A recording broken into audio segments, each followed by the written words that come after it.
السلام علیکم ناظرین، سلامتی ہو آپ پر جہاں بھی آپ ہوں۔ کیلنڈر پر آج تاریخ ہے 9 ربیع الثانی، انگریزی تاریخ 15 نومبر ہے۔ اپنے میزبان راہی حجازی سے عالمی خبریں سنیے۔ افغانستان بھارت سمیت کسی بھی ملک کے ساتھ تنازع نہیں چاہتا، BBC لندن کو انٹرویو۔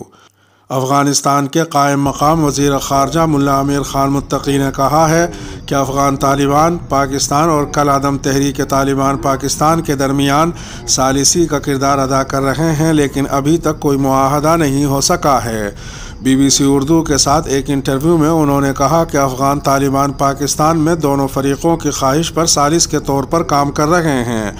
قائم مقام وزیر خارجہ ملا امیر خان متقی نے کہا کہ داعش افغانستان کے لیے خطرہ ہے، تاہم طالبان کی حکومت نے اسے ملک کے ایک بڑے حصے سے ختم کر دیا ہے۔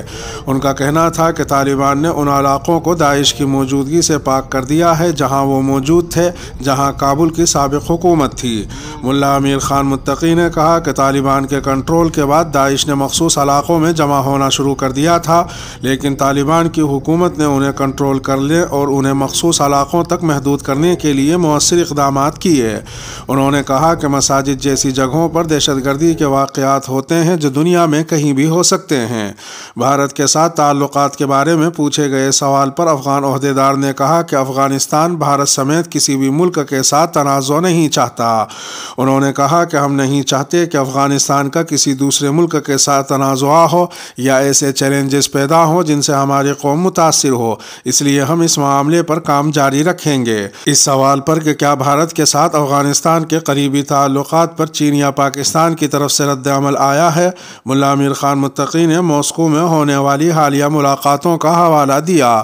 انہوں نے کہا کہ جب ہم نے ماسکو کانفرنس میں شرکت کی تو بھارت، پاکستان اور کئی دیگر ممالک کے نمائندے بھی موجود تھے۔ ہماری مثبت بات چیت ہوئی اور امید ہے کہ کسی ملک کی مخالفت نہیں کریں گے۔ افغان عہدیدار نے اس تاثر کو بھی زائل کیا کہ خواتین کو مختلف شعبوں سے بے دخل کیا جا رہا ہے۔ انہوں نے کہا کہ خواتین کو صحت کے شعبے میں 100% شرکت کی اجازت ہے، وہ تعلیم کے شعبے میں بھی پڑھا رہی ہیں، وہ ان شعبوں میں سے ہر ایک میں کام کر رہی ہیں جہاں ان کی ضرورت ہے۔ ملا امیر خان متقی نے کہا کہ ہماری کوئی ایسی پالیسی نہیں ہے کہ خواتین کو کسی بھی شعبے میں ان کے حقوق سے محروم کیا جائے۔ انہوں نے کہا کہ طالبان کی حکومت نے سابقہ حکومت میں کام کرنے والی کسی خاتون کو برطرف نہیں کیا۔ ان کا کہنا تھا کہ ان کی تنخواہوں کے ساتھ تعلیم اور روزگار کے مواقع بھی متاثر نہیں ہوئے۔ انٹرویو کے دوران افغان حکومت کے عہدیدار نے کہا کہ طالبان کی حکومت نے بین الاقوامی برادری کے ایک جامع حکومت کے مطالبے کو پورا کیا جو افغان معاشرے کے تمام اسٹیک ہولڈرز کی نمائندگی کرتی ہے۔ اگر دنیا طالبان کو تسلیم نہیں کرتی تو اس گروپ کا مستقبل کا لائحہ عمل کیا ہوگا؟ اس سے متعلق سوال کے جواب میں ملا امیر خان متقی نے کہا کہ طالبان حکومت دنیا کے ساتھ اپنے تعلقات میں آگے بڑھ رہی ہے اور امید ظاہر کی کہ یہ تعلقات مستقبل میں مزید مضبوط ہوں گے۔ انہوں نے دعویٰ کیا کہ چونکہ افغان حکومت تمام علاقوں اور نسلوں کی نمائندگی پر مشتمل ہے، اس لیے دنیا کو اسے تسلیم کرنا چاہیے۔ مشتاق احمد کلمہ پڑھ رہے تھے تو باب وولمر نے ان کے پیچھے کلمہ پڑھا۔ پاکستان کرکٹ بورڈ کے سابق کپتان انضمام الحق نے کہا ہے کہ قومی ٹیم کے سابق کوچ باب وولمر کے اسلام لانے سے متعلق بیان کو بڑھا چڑھا کر پیش کیا گیا ہے۔ انہوں نے کہا کہ باب وولمر نے کلمہ طیبہ پڑھا تھا، لیکن اسلام قبول کرنے کے متعلق علماء کرام بتا سکتے ہیں۔ باب وولمر کے کلمہ طیبہ پڑھنے سے متعلق اپنے یوٹیوب چینل پر گفتگو کرتے ہوئے سابق کپتان انضمام الحق نے کہا کہ گزشتہ دنوں میں ایک یونیورسٹی کی تقریب میں گیا تو مجھ سے پوچھا گیا کہ آپ نے باب وولمر کو مسلمان نہیں کیا۔ اس پر میں نے ایک واقعہ سنایا۔ گفتگو کے دوران چیف سلیکٹر انضمام الحق نے کہا کہ میرا بیان ٹی وی پر بہت چلا، کہا گیا کہ باب وولمر مسلمان ہو گئے تھے۔ ویسٹ انڈیز میں پریکٹس کے دوران میں باب وولمر اور مشتاق احمد ایک ٹینٹ میں موجود تھے۔ معمول کی گفتگو کے دوران باب وولمر نے مسلمان ہونے کا پوچھا۔ انضمام الحق نے کہا کہ بوب وولمر نے مجھ سے مسلمان ہونے کا طریقہ پوچھا۔ ہم نے بتایا کہ اسلام لانے سے قبل غسل کر کے پاک کرنا ہوتا ہے، پھر اللہ اور اس کے رسول صلی اللہ تعالیٰ علیہ وسلم کو ماننے کا بتاتے ہوئے کہا کہ یہ کلمہ پڑھنا پڑتا ہے۔ انضمام الحق نے کہا کہ بوب وولمر نے پوچھا کہ کون سا کلمہ پڑھنا پڑتا ہے۔ مشتاق احمد نے کہا کہ لا الہ الا اللہ محمد رسول اللہ پڑھتے ہیں، تو بوب وولمر نے کہا کہ آہستہ رفتار سے پڑھیں، مجھے بھی آپ کے پیچھے پڑھنا ہے۔ مشتاق احمد نے کلمہ آہستہ رفتار سے پڑھا اور بوب وولمر نے پیچھے پیچھے پڑھ لیا۔ انضمام الحق نے مزید کہا کہ اب علماء کرام ہی بتا سکتے ہیں، میں نہیں بتا سکتا۔ میری دعا ہے کہ اللہ کرے بوب وولمر مسلمان ہو گئے ہوں، وہ ہم سے مسلمان ہونے کے متعلق معلومات لے رہے تھے۔ انضمام الحق نے کہا کہ میڈیا نے یہ خبر چلائی کہ انضمام نے جوش خطابت میں بوب وولمر کو مسلمان کر دیا۔ قومی ٹیم کے سابق کپتان انضمام الحق نے کہا کہ میں دعا کرتا ہوں کہ اللہ تعالیٰ ان کا کلمہ پڑھنا قبول کر لے، تو ہماری نظر میں تو بوب وولمر کامیاب ہو جائیں گے۔ انہوں نے مزید کہا کہ اگر اللہ تعالیٰ نے بوب کا اسلام لانا قبول کر لیا ہو تو میں کہتا ہوں کہ بڑی زبردست چیز ہے۔ جب شاہد آفریدی نے ٹی وی توڑ دیا۔ پاکستان کرکٹ ٹیم کے سابق کپتان شاہد خان آفریدی کے چھکوں سے تو سب واقف ہی ہیں، لیکن کیا آپ جانتے ہیں کہ ایک مرتبہ انہوں نے غصے میں آ کر اپنے گھر کا ٹی وی ہی توڑ ڈالا تھا۔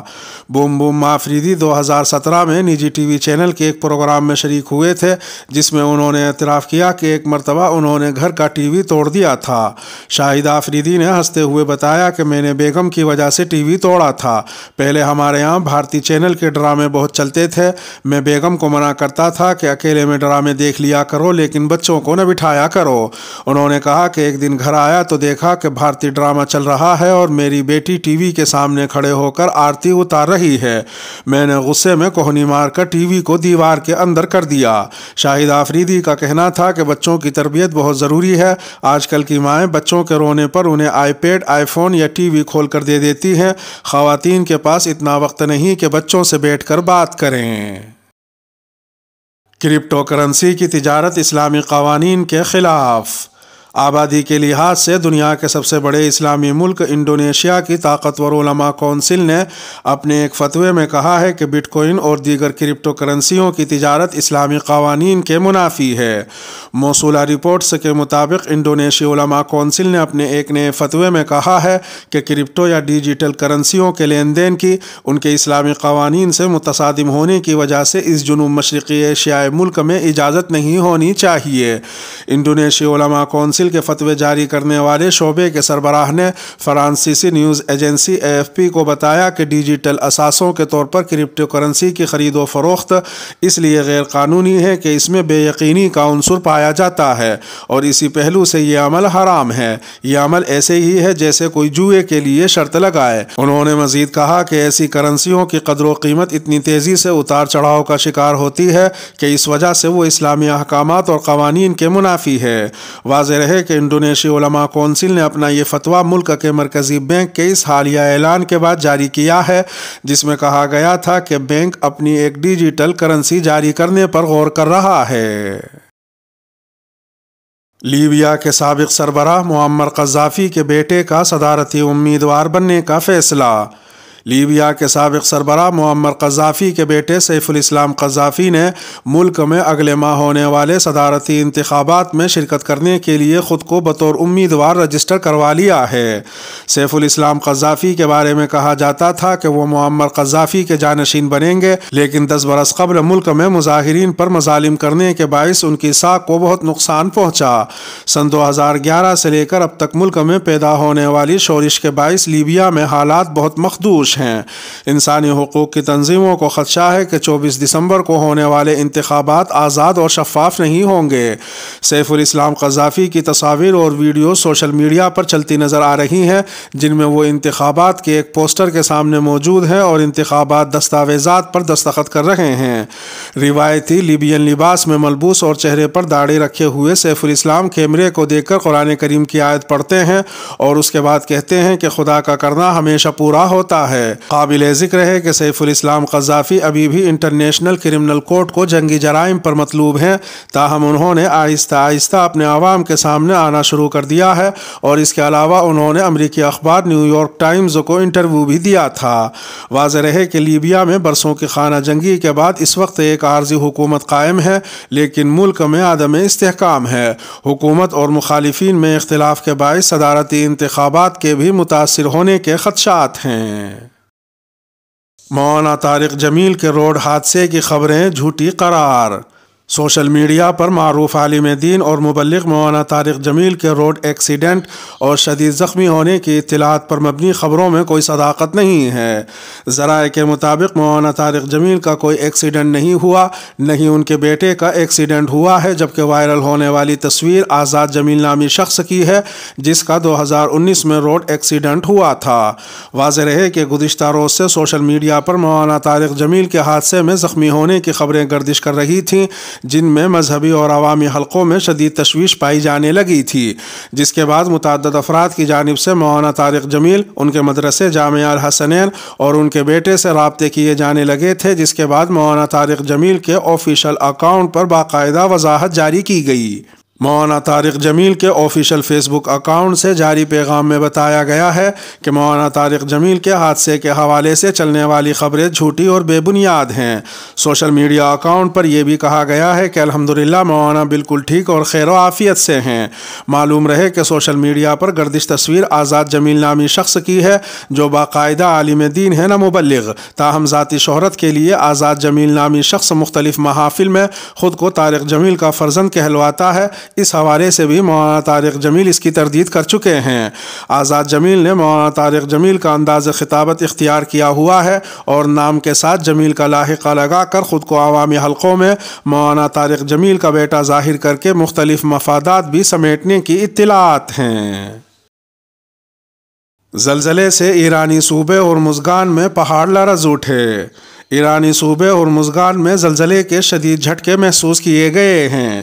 ایرانی میڈیا کے مطابق بندر عباس کی بندرگاہ کے قریب 6.3 اور 6.4 شدت کے 2 زلزلے ریکارڈ کیے گئے۔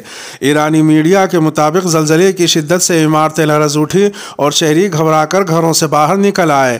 زلزلے کی شدت کے باعث بجلی کا پول گرنے سے ایک شخص کے ہلاک ہونے کی اطلاعات ہیں۔ یورپی زلزلہ پیما مرکز کے مطابق زلزلے کی شدت 6.3 اور 6.4 ریکارڈ کی گئی۔ زلزلے کا مرکز ساحلی شہر بندر عباس سے 47 کلومیٹر دور کا علاقہ تھا اور زلزلے کی گہرائی 10 کلومیٹر ریکارڈ کی گئی۔ سوشل میڈیا پر سامنے آنے والی ویڈیو میں دیکھا جا سکتا ہے کہ زلزلے کی شدت سے پہاڑ بھی لرز اٹھے اور ان سے گرد و غبار اٹھنے لگا۔ زلزلے کے جھٹکے متحدہ عرب امارات کی ریاست دبئی، شارجہ اور عجمان میں بھی محسوس کیے گئے۔ جو بائیڈن اور شی جن پنگ کی ملاقات سے قبل امریکہ اور چین کا تائیوان کے معاملے پر انتباہ۔ امریکہ کے صدر جو بائیڈن اور چینی صدر شی جن پنگ کے درمیان پیر کو ہونے والی ورچوئل سربراہی ملاقات سے قبل دونوں ممالک کے اعلیٰ سفارتکاروں کا تائیوان کے معاملے پر سخت انتباہی پیغامات کا تبادلہ ہوا ہے۔ خبر رسائی ادارے AFP کے مطابق صدر جو بائیڈن اور شی جن پنگ کے درمیان ورچوئل ملاقات تائیوان تجارت، انسانی حقوق اور دیگر معاملات پر دونوں ملکوں کے درمیان بڑھتی ہوئی کشیدگی کے پس منظر میں ہو رہی ہے۔ خیال رہے کہ چین تائیوان کو اپنا حصہ سمجھتا ہے اور چینی حکام متعدد مواقع پر یہ کہہ چکے ہیں کہ تائیوان کو چین میں ضم کیا جائے گا، جبکہ تائیوان خود کو ایک خود مختار ملک سمجھتا ہے۔ دونوں رہنماؤں کی ملاقات کی تیاریوں پر تبادلہ خیال کے لیے جمعے کو چینی وزیر خارجہ سے ہونے والی ٹیلی فونک گفتگو میں امریکی وزیر خارجہ نے تائیوان پر بیجنگ کے عسکری، سفارتی اور اقتصادی دباؤ پر تشویش کا اظہار کیا۔ اس موقع پر چینی وزیر خارجہ نے امریکی اقدامات کے خطرات سے خبردار کیا جو تائیوان کی آزادی کے حامی معلوم ہوتے ہیں۔ واضح رہے کہ چین نے حالیہ برسوں میں تائیوان کے قریب اپنی عسکری سرگرمیوں میں اضافہ کیا ہے اور اکتوبر میں تائیوان کی فضائی حدود میں طیاروں کے ذریعے مداخلت بھی کی تھی۔ واشنگٹن نے اس صورتحال میں بارہا تائیوان کی حمایت کا اظہار کیا ہے اور وہ اسے چین کی جارحیت سے تشبیہ دیتا ہے۔ امریکی حکام نے پیر کی ملاقات کے لیے جو فریم ورک تیار کیا ہے اس میں ذمہ داری کے ساتھ مقابلے کی فضا کو فروغ دینا اور ان معاملات پر تعاون کرنا ہے جہاں دونوں ممالک کا موقف ایک ہے۔ صدر جو بائیڈن کے وائٹ ہاؤس میں آنے کے بعد سے دونوں رہنماؤں کے درمیان 2 مرتبہ ٹیلی فونک گفتگو ہو چکی ہے۔ اس کے ساتھ ہی ویڈیو کا اختتام ہوا۔ امید ہے ویڈیو پسند آئی ہوگی۔ پسند آنے کی صورت میں ویڈیو کو لائک کیجئے، چینل کو سبسکرائب کیجئے اور ویڈیو کو برائے کرم اپنے دوستوں کے ساتھ شیئر کیجئے۔ ملتے ہیں اگلی ویڈیو میں، تب تک اپنے میزبان راہی حجازی کو دیجئے اجازت۔ سلامتی ہو آپ پر جہاں بھی آپ ہوں۔